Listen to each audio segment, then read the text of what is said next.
Hello and welcome to Budget 101, Revenues 101. We're going to be discussing the tax levy, state aid, and other revenues. Next slide. So just a quick overview. State aid, the timeline. Typically we receive the governor's proposal in January of 2020. Then in February of 2020, we'll receive the legislative proposal. Some negotiations will ensue in Albany, and by April 1st, we'll have an enacted state budget. State aid, as you'll see in a moment, is formulated through a very, very complex process with many different components in it. We're joined this evening via Skype by Mike Lose, who's a financial state aid planner with Questar BOCES. Mike and his team up in Albany make sure that Brewster and each of the other school districts in New York State receive their fair of state aid. Moving on to tax levy, I'm sure everyone's familiar with the tax levy. Tax levy is the amount that's raised in taxes to support the school district operations. Finally, other revenues, which include pilots, payments in lieu of taxes, interfund transfers, interest on the money that we have in our bank account, and other non-recurring miscellaneous revenues make up the rest of our revenue budget. And I have a caveat in here that says Brewster Central School District has very limited control over these other revenue sources, again, because of their unpredictable and non-recurring nature. Slide. So this infographic shows the scale of what is controlled by New York State as compared to what is controlled locally. And as you can see, the state is really holding most of the cards in terms of budget development. The state controls, obviously, our state aid allocation, and the state controls our tax levy increase through the tax cap. On the local side, really what the school district controls, and we use the word control in its loosest form, are the savings that we apply to our revenue budget, as well as other revenues, again, which make up a very small portion of our budget. The reality is it's probably closer to 97% and 3%, but the scale really shows the disparity between the local control and the state control over our revenue budget. Next slide. So taking a look at the components of our state aid, so we always talk about state aid broadly in terms of state aid. However, there are really 6 categories that make up our total state aid. Foundation aid, which is in the light blue bar, makes up about 43% of our state aid. So really the lion's share of it is through foundation aid. Excess cost aid is that darker blue bar, which is aid that we receive for the instruction of our special needs students. Building aid is the yellow bar, which shows the amount that we receive to make payments on our construction debt. And the green bar is transportation aid, obviously, for our transportation operations. In the pink bar is our BOCES aid. BOCES aid we receive for participating in cooperative service agreements with BOCES. So oftentimes at board meetings you'll hear us say BOCES COSER. A COSER is a cooperative service, and the state provides state aid to school districts for sharing services with other school districts through the BOCES. So it's their encouraging of shared services is why we receive BOCES aid. Finally, instructional materials aid makes up a very small portion of our total state aid. Money that we receive for textbooks, computer software, computer hardware make up our instructional materials aid. Moving on to the next slide. So here we just have a comic strip that shows what a typical state aid formula looks like, and as Mike Lose will explain in a moment, the actual state aid formulas that are in effect, unfortunately, don't look much different from this slide. So with that, I'll turn it over again to Mike Lose, who joins us via Skype from Questar BOCES up in Albany. And Mike, I'll turn it over to you. Great, thanks, Victor. So what I want to talk about today is kind of some of the politics involved in school aid. And as Victor pointed out, foundation aid is the biggest aid category for most districts, and Brewster is no exception. And really that's going to be the crux of what I'm talking about today. And so really I want to understand foundation aid, I want to walk through kind of what the past of it and really what went into making foundation aid. And then ultimately, where we are today, and really, kind of as a way to kind of maybe look, you're in the budget process right now. and kind of what to maybe expect for Brewster in the future. And so really kind of, go through the history of foundation aid. It started with a court case. You may be familiar with this court case. It was called the CFE, or the Campaign for Fiscal Equity. And essentially this was parents of New York City school children. They sued the state of New York and said that basically the New York State wasn't providing enough aid to schools, particularly in New York City, and that they were depriving the children there of their constitutional right, the New York State constitutional right to a sound basic education. So that went through the courts for really a couple decades, or around a decade, a little more than that. And then essentially what happened was the courts sided in their favor, and they said that New York State was depriving the children of New York City. And so what came about was an attempt to try to address this inequity, and essentially the state created a new aid category, which they called foundation aid. And so they took, in the past, there were a lot of aid categories that were really kind of politically motivated to certain interests. And so they tried to incorporate them all into this all-encompassing aid category called foundation aid, which would be unrestricted aid. So unlike some of the aids that Victor was talking about, where building aid is tied to capital construction, or transportation aid, you're aided on basically what you've expended, foundation aid would be not for a designated purpose, and it would flow according to a formula. And the idea being that the aid would go towards the districts that needed it. So it would determine a level of need for the district and an ability of the taxpayers to pay. So kind of a wealth of the community kind of idea. But it also looked at student need and how much it would cost to educate students. And so by doing that, they incorporated weightings. So with the idea that some students cost more to educate than others. For instance, a student with disabilities typically costs more than a general ed student. In addition, a student that's an English language learner costs more. They need more services. Additionally, students that come from poverty typically need more services. So all those weightings were added together. And the idea was that this formula would be really apolitical, that it wouldn't, it would take the politicians out of it, and the formula would direct the aid where it needed to go. And ultimately, there were three main goals of foundation aid: that it would be fair, predictable, and simplified. Well, this is the formula, so doesn't look too simple to me. And we're not going to dig into all the different pieces there, but the idea behind it, if you think of how varied this state is, and you think of the varying degrees of wealth, even think of New York City on its own, how you have some of the richest people in the world, and then you have just desperate poverty, and you think of basically, if you go around this entire state, you have everything in between, every possible scenario. So to try to give that aid out equitably, the formula has to be complicated. So they created the formula, and one of the things when they created the formula is they determined a cost of what it costs to successfully educate a student in New York State. And so from that, they came up with a figure for how much foundation aid was needed, but the problem is they couldn't afford it. And so the idea was the state was going to phase it in over 3 years, but unfortunately, as we, looking back, we can remember in 2008, 2009, we had the recession. And so the effects of that were, not only did they not put more funding into foundation aid, but they froze it. So it was flat, there was no increase. Then things got worse in the state, and they created the GEA, where they actually took additional money away from districts. So they shorted districts. And then so they eventually did restore the GEA, but the problem is from 2011-12 to present, we don't use the foundation aid formula anymore. Every year, we just get annual increases, and they're based on a series of tiers. And last year, there were 10 tiers.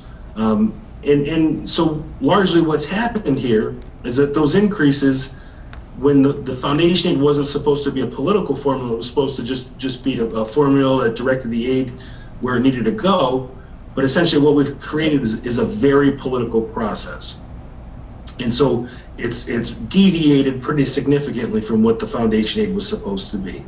And that being said, the state's still required to calculate what the phase-in would be if they did fund it the way it was originally intended. And so we'll take a look at that in a couple slides here. So this slide is showing what they refer to as the regional shares, or sometimes they refer to it as the shares agreement.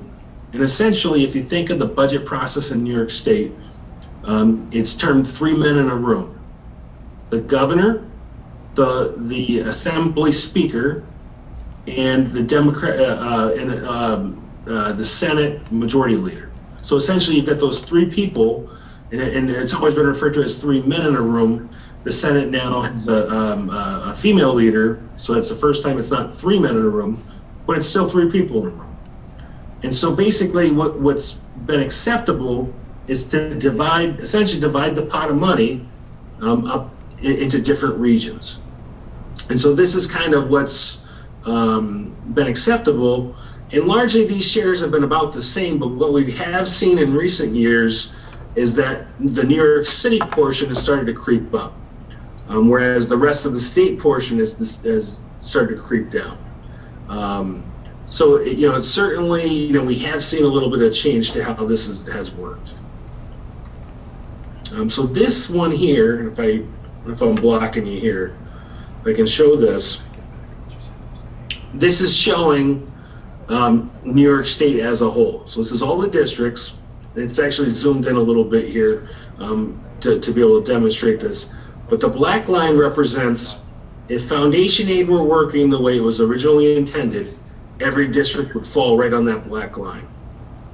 However, what we see is a huge discrepancy here. So some districts are getting more than they should be if the formula were running, and some are getting less. In fact, some are getting way less. So what we can see here is it's really kind of all over the place. And there doesn't seem to be a whole lot of rhyme or reason. And essentially, this is reflecting that this aid has been distributed by political means, and each year it's a different distribution. So it's really kind of fallen far off. And again, if it was running the way it was supposed to, everybody would fall right on the line. So this is the components of Putnam, Northwest BOCES, and you can see very much like we're seeing at the statewide level, it's all over the place.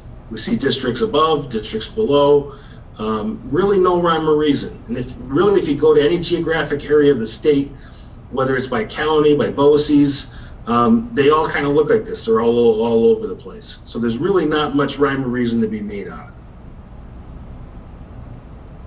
So now if we take a look, this is a sheet that's illustrating, in the middle column here in the blue, we can see the amount of foundation aid that Brewster's gotten every year since 2007-8 when the foundation aid started. And what we see in this column is what Brewster would have gotten if the foundation aid formula were working the way it was originally intended. And so we see here every year is short of where it should be. So there is a cumulative effect here that we're seeing. And one of the things that you can kind of see, it looks like the need, if you think of, all of these numbers are based on, weighted student counts and need, that it does seem that Brewster is probably a little more, the students at Brewster maybe a little more needy than they were in 2007-8, because that number has continually increased, whereas the actual amount of aid has been, really small incremental increases. And if we went around the state, that we could do this for every district in the state, and you would see it's all over the place.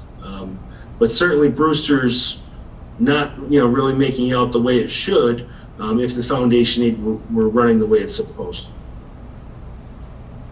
And so, there have been conversations at the state level, in the state Senate. They've been having some roundtables around the state to look at foundation aid. and to see if maybe there should be some changes done to it, to maybe make this reflect more where it should be. But that's certainly part of the conversation that we're seeing going into the state budget process. But as Victor and I were just talking about before the presentation, it certainly looks like the state as a whole might be having some budgetary issues. So what that means for foundation aid, probably not looking that great right now. So part of this, that has to do, I talked about the politics, and talked about the three men or three people in a room. So one of the changes we've seen here in the past year is we talk about the governor, the assembly, and the Senate. The governor and the assembly are both Democratic, but for a number of years, the Republicans either had a majority in the Senate, or until recently, they had some independent Democrats that caucus with them to give them the majority. But as we can see here, from August of 18 to August of 19, that really totally flopped. So the Democrats have a clear majority in the state Senate. The map's a little deceptive because you see a lot of pink for Republicans, and certainly geographically, the Republicans have a lot of areas. But remember, especially these areas are very sparsely populated. The population center is down here. So we can see in the cutout, this is all blue, only a couple spots of pink. And this green district was Simca Felder, who was a Democrat who had caucused with the Republicans, but now he has come back and is caucusing with the Democrats, so giving them a clear majority. And so that, one of the questions that when we talk about politics in New York State is a lot of times is an upstate, downstate kind of discussion. And the argument made certainly by the Republicans in the Senate when they had the majority power was, the Democrats are concentrated in New York City. They're only going to care about New York City. And the argument was, well, Republicans will advocate for the rest of the state. Well, that since, as that power shift is turned over, it hasn't been all that long, but that's certainly an argument we hear, is that the shift, in particular for school funding, the shift might go towards New York City. That kind of remains to be seen, but certainly seems to be part of the political discussion. And this is really, we talk about, before I was zoomed in, and now we take a look back and we see one real outlier down here, and that's New York City. New York City, over 1.1 billion more they would be owed in foundation aid if it were running the way it was supposed to.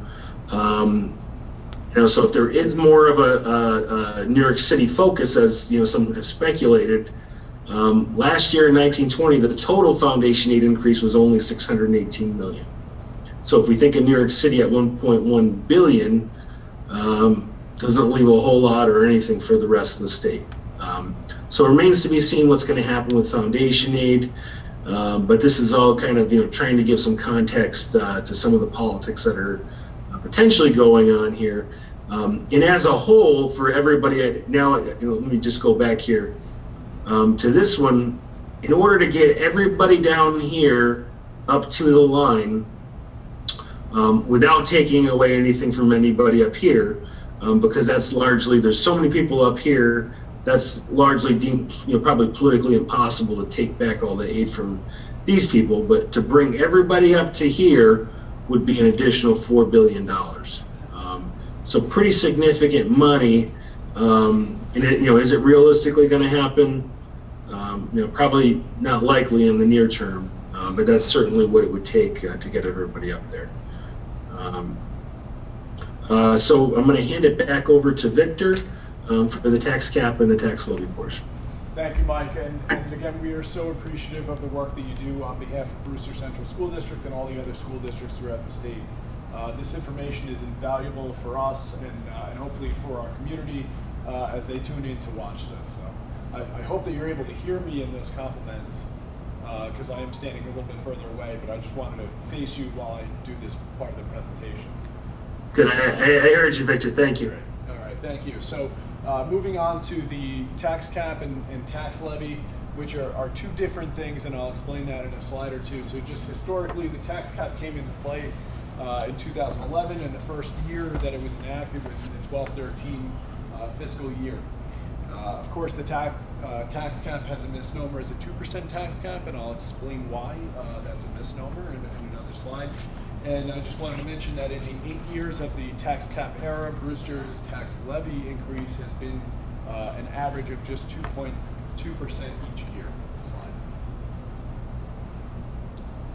So some definitions: tax cap versus tax levy. So the tax cap is also known as the maximum allowable tax levy. That's as it's referred in the legislation, and it's really a benchmark that school districts use for determining an appropriate tax levy. So the tax cap permits it's the maximum tax levy permissible under the tax cap legislation, requiring a simple majority of 50% plus one voters for passing the budget.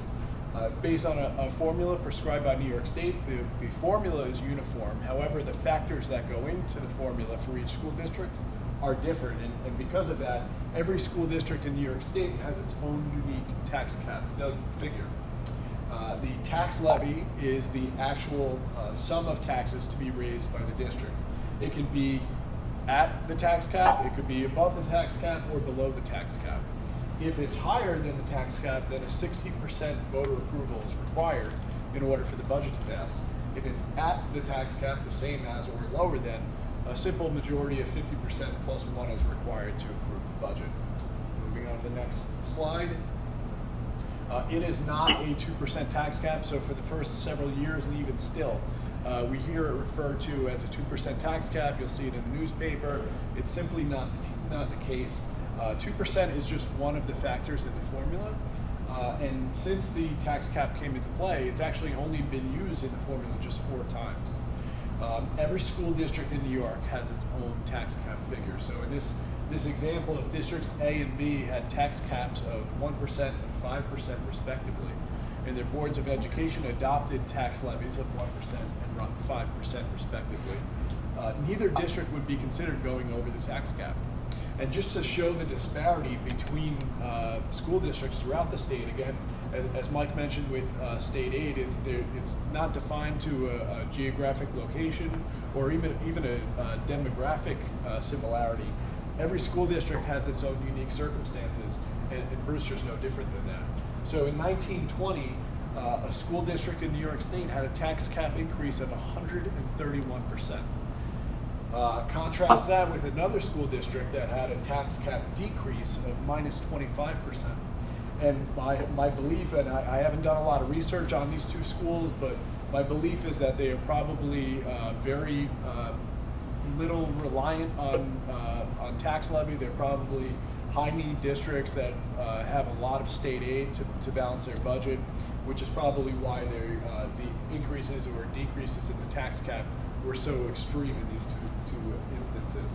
But it's really no different than any other school district throughout New York State. Each one is unique. Moving on to the next slide. It's really changed the paradigm of how we develop a budget. So in the past, before the tax cap came into play, the educational program would be developed and the expenditures associated with that would be allocated. And then the tax levy necessary to support that educational program would be determined. And again, before the tax cap, it could be 2%, 3%, 4%. There were some years in which the tax levy increases were above 10% even here in Brewster. And of course, those days are long gone now that the tax cap is in play. So after the tax cap, the process is now reversed. So revenues are allocated by New York State. The state allocates our state aid revenue. And the state, through its prescribed formula, determines what our tax cap is. Based on those parameters, the educational programs that can be supported within those parameters are identified and prioritized. And I say prioritized because oftentimes certain things need to be removed in order to balance the school budget. So it's really reversed the process that was in place pre-tax cap and has really turned it around. Moving on to the next slide. we'll talk about some of the factors that go into the tax cap. So it's very complicated. Really, there's four main components of the tax cap. The first being the tax-based growth factor. And that's based on a quantity change factor of brick and mortar, new construction, or significant additions to existing properties within the tax base. This information is reported to the New York State Department of Taxation and Finance by the local assessors. It's not reported independent, meaning the assessors aren't filling out a form for the determination of the tax-based growth factor. In fact, in my conversation with the local assessors, they were unsure of how the state even took their information and provided a tax-based growth factor. So again, it's unique to each school district. Last year, we recall during the budget process that one of the main factors affecting last year's tax cap was the tax-based growth factor, and it was the result of a very large commercial property that was constructed, the Algonquin Natural Gas Transmission Station, and that led to an increase in the tax cap, and we'll see that in a moment. Another caveat, Brewster Central School District has no input or control over this factor. Again, it's reported by New York State Department of Tax and Finance to the school district. Moving on to the next component, the allowable growth factor, or the change in the consumer price index. And again, this is really where the tax cap gets its misnomer as a 2% tax cap, because it's limited to the lesser of 2% or the change in the consumer price index. So it can never be greater than 2, of course, and it can never be less than 0. So even if there's a period of deflation, it wouldn't impact the tax cap below 0%. Again, the Brewster Central School District has no input or control over this factor as well. Moving on to pilot agreements and changes in pilot agreements. So a pilot agreement pilot is an acronym for payment in lieu of tax. And those are arrangements that are negotiated between the Putnam County IDA, Industrial Development Agency, and commercial businesses to entice them to do business within the tax base. And it's a good thing. It's a good thing for the business, and it's a good thing for the community, because we certainly want businesses operating within our tax base. The impact on the tax cap: expiring pilots increase the tax cap because those properties are now fully taxable. They go on the tax roll, and they really consume the portion of the levy increase that they're responsible for. Conversely, new pilot agreements decrease the tax cap. So instead of receiving a tax bill from these commercial businesses, a separate payment is received outside of the tax collection process, which lowers the total tax levy. Again, Brewster has no input or control over these factors. Again, they're negotiated between the Putnam County IDA and the commercial businesses, although I do want to mention the IDA and the town governments are very, very courteous in communicating these with the school district and letting us know when there is a pilot agreement that's up for negotiation, and we're very thankful and appreciative of that. Moving on to the next slide is the last category, capital exclusions. So this is where our construction debt and our building aid comes into play. So capital construction debt net of building aid results in our capital exclusion. And an increase in the capital exclusion increases the tax cap. Voters have already approved the tax levy increase to pay for the construction debt through a separate referendum vote. So for example, back in December of 2014, the community approved a $39 million authorization to perform a district-wide capital improvement project, which will be going out to a long-term bond in the 2021 school year. Conversely, a decrease in the capital exclusion decreases the tax cap. So when all that debt is paid off, you no longer need to levy taxes to pay for it because the debt is gone. We have a limited control over this factor. Effective long-range financial planning, which we discussed at our November board meeting, is essential to mitigating and minimizing any changes in our capital exclusion. And also, community support for capital improvement projects is so important in stabilizing our capital exclusion, but not only stabilizing our capital exclusion, most importantly, making sure that we're maintaining our school district facilities and continuing to improve our buildings for our students. Moving on to the next slide, is a very rare, excuse me, rare categories. These are other exclusions from court orders that are in excess of 5% of the current year levy. That has never happened in Brewster. We hope it never does. Increases in state mandated pension contributions, and this is based on an aggregate change in the rate and not the rate to rate change. So very rare that this comes into play. In fact, it only happened once in 2012-13 where the aggregate ERS rate increased by 2.6%, and therefore the balance, or 0% or 0.6%, was able to be excluded or added on to the tax cap. So as I mentioned, each component and each year is unique in terms of the tax cap, and if you were to prepare this same chart for every school district in New York State, each one would be different. So here in Brewster, we've been pretty consistent with our tax levy increases, and tax caps have been around between 2 and 2.5%, notwithstanding the 1920 year, which obviously was an anomaly. But if you look at 15-16 and 17-18, those are two somewhat quote-unquote normal years. Looking at 16-17, you see this green bar here, which represents an increase in the capital exclusion. That was a result of the issuance of a long-term bond to pay off the Wells Middle School renovation project. In that same year, CPI, or the allowable growth factor, the dark blue bar, was very low. So that minimized the increase on the tax cap. In 18-19, another somewhat normal year, except for the fact that we had a pilot agreement come into effect in 18-19, which minimized the impact on the tax cap, and actually probably would have been closer to a 2.4 or 2.5% increase if not for this pilot agreement that came on that year. In 1920, you can see in the light blue bar, the tax-based growth factor went through the roof with this Algonquin natural gas transmission station. In speaking with the local assessors, this is an absolute anomaly, something that should not be anticipated in any other subsequent years. But really what affected the 1920 tax cap was the tax-based growth factor. CPI was at 2%, which is consistent with the two prior years. And the capital exclusion certainly did not increase to any significant degree. So really every year is unique, and as we develop the 2021 budget, it will certainly look different than these as well. But every year is unique, and every school district's tax cap is unique, and that's really what we wanted to portray here, is that every year is different. Moving on to the next slide, I believe that concludes our presentation for this evening. This is one of 3 Budget 101 workshops. Our next Budget 101 is on the expenditure budget on December 17th. We hope that you will come out or tune in. Moving on to the next slide.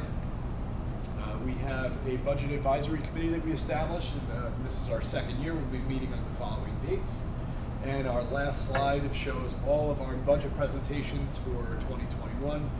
Beginning with the January 28th presentation, we're actually coming out about a month earlier than we typically do, just because we want to make sure that we give our community enough time to tune in to what we're doing and recognize some of the opportunities and challenges that we have during our budget development.